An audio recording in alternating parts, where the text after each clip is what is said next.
ETF index mutual funds నేర్చుకుని stock మార్కెట్లో రాణించాలనుకుంటున్నారా? వెంటనే ఈ నెంబర్కి కాల్ చేయండి. నమస్తే, వెల్కమ్ టు సుమన్ టీవీ. నేను విష్ణు. ప్రస్తుతం మనతో పాటు certified wealth manager Revanth Chalamala ఉన్నారు. వారితో మాట్లాడదాం. నమస్తే రేవంత్. నమస్తే అండి. రేవంత్, మొన్న ఈ మధ్య ట్రావెలింగ్ చేస్తుంటే ఒక ఆయన సీనియర్ సిటిజన్, ఒక కో ప్యాసింజర్ నాతో పాటు ట్రైన్లో పక్కనే కూర్చున్నారు. సో వారు ఒక సందేహం అడిగారు ట్రావెలింగ్లో ఉన్నప్పుడు. ఓకే. సో విష్ణు గారు, ఇప్పుడు నా ఏజ్ 55 అండి. సో నెక్స్ట్ 5 ఇయర్స్కి రిటైర్మెంట్ కాబోతున్నాం కదా. సో 55-60 అనేది కొంత వయోభారానికి మనం దగ్గర అవుతున్న వయసు. అండ్ 55 నుంచి 60 ఈ ఏజ్ గ్రూప్లో ఏంటంటే కొంత దీర్ఘకాలిక అనారోగ్య సమస్యలు కూడా వెంటాడుతుంటాయి. కాబట్టి మరి ఈ ఏజ్ గ్రూప్లో ఉండేవాళ్ళు ఎటువంటి ఇన్వెస్ట్మెంట్స్, సేవింగ్స్ చేసుకోవాలి అంటారు? ఎందుకంటే 55-60 అనేది కొంత అన్సర్టనిటీ ఏజ్ కూడా. అది అవునండి. అంటే కొంత అన్సర్టనిటీ ఏజ్, హెల్త్ ఇష్యూస్ వెంటాడుతుంటాయి. కాబట్టి పెద్దగా మెంటల్ స్ట్రెస్ లేకుండా మరి ఈ ఏజ్ గ్రూప్లో ఎటువంటి ఇన్వెస్ట్మెంట్స్ని, ఎటువంటి స్మూత్ ఇన్వెస్ట్మెంట్స్ని మనం తీసుకోవచ్చు అంటూ కూడా ఒక కో ప్యాసింజర్ అడిగారు. మరి దానికి మీరు ఏం చెప్తారు? సో ఒక రకంగా రిటైర్మెంట్ ప్లానింగ్ అది. అంతే. రిటైర్మెంట్ ప్లానింగ్ అనేది చాలా కాంప్లికేటెడ్ అండి. సో బేసిక్గా ఇందులోకి వచ్చేసరికి వయసు మీద పడేసరికి భయం ఉంటుంది. ఒకళ్ళని నమ్మి పెట్టుబడి ఇచ్చే పరిస్థితులు కాదు, వాళ్ళు వెనకాల తిరిగే పరిస్థితులు కాదు. పోనీ ఏదన్నా మంచిగా ఒక రూపాయల రొడ్డి వస్తుంది అని చెప్పి బయటకి ఇచ్చి వాళ్ళ వెనకాల తిరిగే ఓపిక ఉండే వయసు కూడా కాదు అది. సో పర్టికులర్గా రిటైర్మెంట్ అయ్యే టైంకి పెద్ద మొత్తంలో కార్పస్ అనేది వస్తూ ఉంటుంది. కనీసం ఒక 50 లక్షల రూపాయలైనా వస్తూ ఉంటుంది. అది క్వైట్ కామన్. ఈపీఎఫ్ ఉంటాయి కదా, ఎక్స్వైజెడ్ ప్రైవేట్ ఎంప్లాయీస్కి కూడా. సహజంగా అంత పెద్ద మొత్తంలో డబ్బులు వచ్చిన తర్వాత ఐదర్ 2 విధాలుగానే జనాలు ఉంటారు, మధ్యలో అసలు ఉండరు. టూ కన్జర్వేటివ్గా ఎఫ్డీకి వెళ్ళిపోతారు, లేదా హై అగ్రెసివ్గా వ్యాపారాల్లోకి డంప్ చేయడము, లేదా కంప్లీట్ ఈక్విటీ మార్కెట్స్లో పెట్టుబడి పెట్టడం లాంటివి చేస్తూ ఉంటారు. రెండూ ప్రమాదకరమే.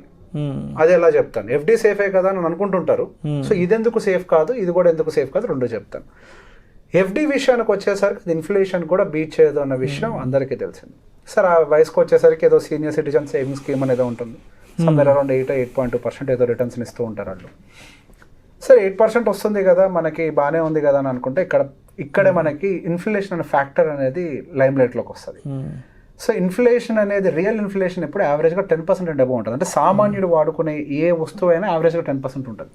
ఫుడ్ అయి ఉండొచ్చు, మెడికల్ అయి ఉండొచ్చు. ఆ వయసులో పర్టికులర్గా ఉండేది ఏంటంటే ట్రాన్స్పోర్టేషన్, ఫుడ్, మెడికల్ ఇవన్నీ కూడా చాలా ఎక్కువగా పెరుగుతూ ఉండేవి. ఏవి కూడా బిలో ఉండేవి కాదు, ఇవన్నీ కూడా ఎక్కువగా ఉండేవి. అట్లా మనకి 10% యావరేజ్గా అదేమో క్రియేట్ అవుతుంది ఇన్ఫ్లేషన్. మీకు వచ్చే రిటర్న్స్ ఏమో 8% వస్తుంది. మీరు యావరేజ్గా ప్రతి సంవత్సరం -2% చొప్పున మీ సంపద విలువను కోల్పోతున్నారు. మీ డబ్బులు తగ్గట్లేదు, కానీ సంపద యొక్క విలువ పడిపోతుంది. మీరు ఇక్కడ ఈ కాన్సెప్ట్ అర్థం చేసుకోవాలి. ఇన్ఫ్లేషన్ విల్ ఈట్ మనీ అంటే ఇదే. ఖర్చులేమో 10%తో పెరుగుతూ ఉంటాయి, వచ్చే రిటర్న్స్ ఏమో 8%తో వస్తూ ఉంటాయి. ఇది ఒక రకంగా నేను ఇంతకుముందు కూడా కేస్ స్టడీ చెప్పాను. ఒక పెద్ద ఆయన 71 సంవత్సరాల వయసు తర్వాత ఎఫ్డీలో డబ్బులు పెట్టుకున్నాం, దాని నుంచి వచ్చే రిటర్న్స్ నాకు బతకడానికి సరిపోవట్లేదు, ఇప్పుడు ఏం చేయొచ్చు అని. ఇప్పుడు ఏం చేయలేము ఇంకా. సో ఎర్లీ ఇట్లా మీరు చెప్పినట్టుగా ముందు నుంచే ప్లాన్ చేసుకోవాలి. సో 50 లక్షల రూపాయలు వచ్చాయి అనుకోండి, వాటి యొక్క పెట్టుబడులు ఎలా ఉండాలి? నేను ఎఫ్డీని వాడొద్దు అనట్లేదు, ఎఫ్డీని వాడాలి. ఈక్విటీని ఎక్కువ పెట్టమని నేను చెప్పను. ఈక్విటీని ఎక్కువ పెట్టినా కానీ ఆ వయసులో చాలా ప్రమాదం. ఎందుకనంటే మీకు అత్యవసర పరిస్థితులు ఎప్పుడు వస్తాయో అసలు తెలియదు. మీ దగ్గర ఎప్పుడైనా డబ్బులు విత్డ్రా చేయడానికి వాలటాలిటీ తక్కువ ఉండేటువంటి ప్రోడక్ట్లో ఎక్స్పోజర్ చాలా ఎక్కువగా ఉండాలి. అది మంచిది, అది మంచి మాట, అది సజెస్ట్ చేయాలి కూడా. అది చాలా అవసరం. ఈక్విటీ పోర్షన్ కొంత పెట్టుకుందాం, అది ఎలా అనేది కూడా నేను ఎక్స్ప్లెయిన్ చేస్తాను. అన్నిటికంటే ముందు ఫస్ట్ మీరు ఒక బేసిక్ సమ్ ఇన్సూరెన్స్ తోటి మీరు ఒక హెల్త్ ఇన్సూరెన్స్ తీసుకోండి. See that at least it is having 20 to 25 lakhs. ఇప్పుడు మీకు ఖర్చు ఎక్కువనే అవుతుంది, కానీ తప్పదు. ఇప్పుడు మీకు వచ్చేటువంటి 50 లక్షలు మీరు కాపాడుకోవాలి అని అంటే ఇది ఉండాలి, ఈ హెల్త్ ఇన్సూరెన్స్ ఉండాలి. ఈ హెల్త్ ఇన్సూరెన్స్ లేకపోతే మీకు వచ్చే ఆ కార్పస్ మిగవుతుంది. ఒక్క హాస్పిటలైజేషన్కి అయిపోవడానికి ప్రమాదం ఉంటుంది. ఆ ఏజ్లో హాస్పిటలైజ్ అయితే సహజంగా డయాలసిస్ లేదా ఐసీయూ ఇట్లాంటివి ఉంటాయి. రోజుకి 1,00,000, 2 లక్షలు, 3 లక్షలు ఖర్చు అయిపోతాయి. మీరు 10 రోజులు ఉన్నారు అని అంటే 2 లక్షల చొప్పున దాదాపు 20 లక్షలు ఒకేసారి అయిపోతాయి. సో హెల్త్ ఇన్సూరెన్స్ ఫస్ట్ పెట్టుకోండి, అదే మేజర్ ఆ ఏజ్కి. అది పెట్టుకున్న తర్వాత మీకుండే 50 లక్షల్లో 75% సీనియర్ సిటిజన్ సేవింగ్ స్కీమ్లో పెట్టేసేయండి. యావరేజ్గా 8.2% రిటర్న్ అనేది వస్తూ ఉంటుంది. ఒక 25% కొంచెం లార్జ్ క్యాప్ బేస్డ్ వాటిలో పెట్టుకోండి. యావరేజ్గా ఒక మిక్స్డ్గా ఉండేది ఒక పోర్ట్ఫోలియో 15% రిటర్న్ వచ్చే విధంగా పెట్టుకోండి. 75% ఏమో సేవింగ్స్లో ఉండాలి, అది మన ఎఫ్డీస్లో ఉండాలి, 25% ఏమో మనకి ఈక్విటీలో ఉండాలి. ఇదేమో 15% రిటర్న్ జనరేట్ చేస్తుంది, ఇదేమో 8.2% రిటర్న్ జనరేట్ చేస్తుంది. ఈ రెండు క్లబ్ చేస్తే మనకు వచ్చే యావరేజ్ రిటర్న్ 10% అవుతుంది. ఇక్కడ మన ఇన్ఫ్లేషన్ ఎంత, రియల్ ఇన్ఫ్లేషన్ 10% అని చెప్పాను కదా. ఇప్పుడు మీకు వచ్చే రిటర్న్ 10%కి మీట్ అయిందా? ఇప్పుడు ఆ 10% మీట్ అవ్వడానికి మీరు డైరెక్ట్గా ఈక్విటీ మార్కెట్లోకి జంప్ చేయాల్సిన అవసరం లేదు. మీరు 75% ఇక్కడ పెట్టుకోవడం వల్ల అడ్వాంటేజ్ ఏంటి? 75% అంటే దాదాపుగా 37,50,000 రూపాయలు. సారీ 75% అంటే సుమారుగా అంతే 37,50,000 వరకు వస్తుంది. సో మీకు ఏ మెడికల్ ఎమర్జెన్సీ వచ్చినా కానీ మీ దగ్గర ఇది ఉంటుంది, ప్లస్ ఇన్సూరెన్స్ ఉంటుంది. కేవలం 12,50,000 రూపాయలు మీరు ఈక్విటీ మార్కెట్లో పెట్టుకోగలిగితే యావరేజ్ కట్టేట్టుగా మీకు సంవత్సరానికి ఒక 5 లక్షల రూపాయలు వడ్డీ వస్తుంది. అలా కాకుండా కేవలం మీరు తీసుకెళ్లి సీనియర్ సిటిజన్ స్కీమ్లో పెట్టుకోవడం వల్ల ఏం జరుగుతుంది అంటే మీకు కేవలం 4,10,000 రూపాయలు వస్తుంది. అండ్ వీటిల్లో కూడా ఇంకో సమస్య అంటే మనకు మళ్ళీ ట్యాక్సెస్ ఎక్స్వైజెడ్ ఇట్లాంటివి కూడా ఉంటూ ఉంటాయి. సో బేసిక్గా మనకు ఉండేటువంటి పోర్ట్ఫోలియోని ఆ ఏజ్కి తగ్గట్టుగా ప్రాపర్గా డివైడ్ చేసుకొని మన పని ఏంటి ఆ వయసులో సంపదను సృష్టించడం కాదు, ఆ వయసులో మన అవసరాలు తీరే విధంగా మన సంపదని నిలబెట్టుకోవటం. మరి సంపద సృష్టించొద్దా అని అంటే డెఫినెట్గా ఫస్ట్ మీరు బతకటానికి ఇప్పుడు మీ వయసు అయితే 60 ఏళ్ళకి రిటైర్ అవుతారు. ఓకే, 60 ఏళ్ళకి రిటైర్ అయిన తర్వాత మరొక 15-20 సంవత్సరాలు బతుకుతారు, 70-80 సంవత్సరాలు అయితే బతుకుతారు. ఆ 20 సంవత్సరాలకి సరిపడే డబ్బులు ముందు మన దగ్గర ఉండాలి, ఫైనాన్షియల్ ఫ్రీడమ్ ఉండాలి, ఆర్థిక స్వేచ్ఛ, మన ఖర్చులు మనం పెట్టుకోగలగాలి. ఎక్కడికైనా ఎక్కడైనా ట్రావెలింగ్ వెళ్ళాలి, ఏదైనా విహారయాత్రలకు వెళ్ళాలంటే మన డబ్బు మనం సమకూర్చుకోగలగాలి. ఏదైనా హాస్పిటల్కి వెళ్ళాలి, ఏదైనా మందులు కావాలంటే కూడా మనం అంతకని పిల్లలు వెళ్ళి ఒక 5 రూపాయలు ఒక 5,000 ఉంటే 10,000 రాకూడదు ఏ పేరెంట్స్ కూడా. సో 20 సంవత్సరాలు నెక్స్ట్ 20-25 ఇయర్స్ వరకు కూడా మీ ఫైనాన్షియల్ ఫ్రీడమ్కి అవసరం ఎంత? సో ఇన్ఫ్లేషన్ తోటి క్యాలిక్యులేట్ చేయాలి, మళ్ళీ ఇప్పుడున్న లెక్కలతో క్యాలిక్యులేట్ చేయకండి, ఇన్ఫ్లేషన్ అడ్జస్ట్మెంట్స్తో క్యాలిక్యులేట్ చేసుకొని మీకు నెక్స్ట్ 20-25 ఇయర్స్కి సరిపడా కార్పస్ని ఏర్పాటు చేసుకొని ఈ ప్రపోర్షన్ తోటి మెయింటైన్ చేసుకోవాలి. దాని మీద కూడా ఇంకేమన్నా డబ్బులు ఉంటే then yes go for equity. So basic గా ఈ కార్పస్ సపరేట్ గా ట్రీట్ చేయాలి, గ్రోత్ కోసం చూసేదాని కార్పస్ సపరేట్ గా ట్రీట్ చేయాలి.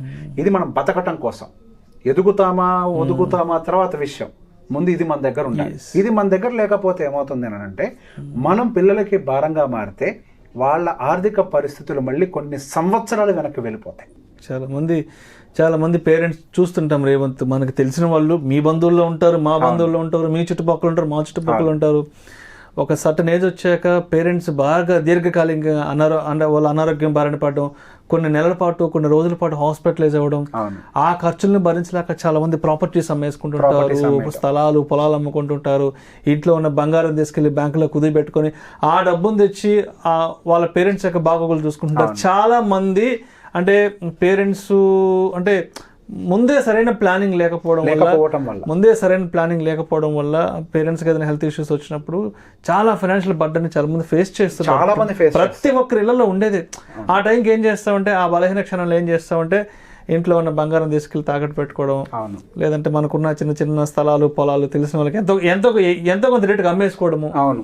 ఇంకా చాలా మంది అండి మన దేశంలో ఇది చాలా ఎక్కువగా ఉంటుంది. సో ఇది ఇక్కడ పేరెంట్ ని వదులుకోలేరు. ఇప్పుడు పేరెంట్ తప్పు చేసి ఏం తప్పు? ప్లానింగ్ లేకపోవడం, సింపుల్ ప్లానింగ్ లేకపోవడం వల్ల ఇక్కడ తరతరాల నుంచి వచ్చిన ఆ ప్రాపర్టీస్ కూడా ఒక తరం వెనక్కి వెళ్ళిపోతుంది. సో ఆ పొరపాటు జరగకుండా ఉండాలి. సో నేను ప్రతిసారి అందుకే చెప్తాను, మనకి ఒకవేళ అవ్వకపోతే ప్లాన్ చేసుకోవడం గుడ్ అండ్ అడ్వైజర్. ఆ మాట చెప్తే మన సెల్ఫ్ ప్రమోషన్ అని చెప్పేసి జనాలు అంటూ ఉంటారు. అంటే అసలు అడ్వైజర్ గురించి మాట్లాడడం అనేది పెద్ద తప్పు అయిపోయింది. మీకు తెలియనప్పుడు చెప్పే ప్రయత్నం చేస్తేనేమో దాన్ని తిట్టుకోవటం వదిలేండి సార్. మనకు అనవసరం, అది కాదు.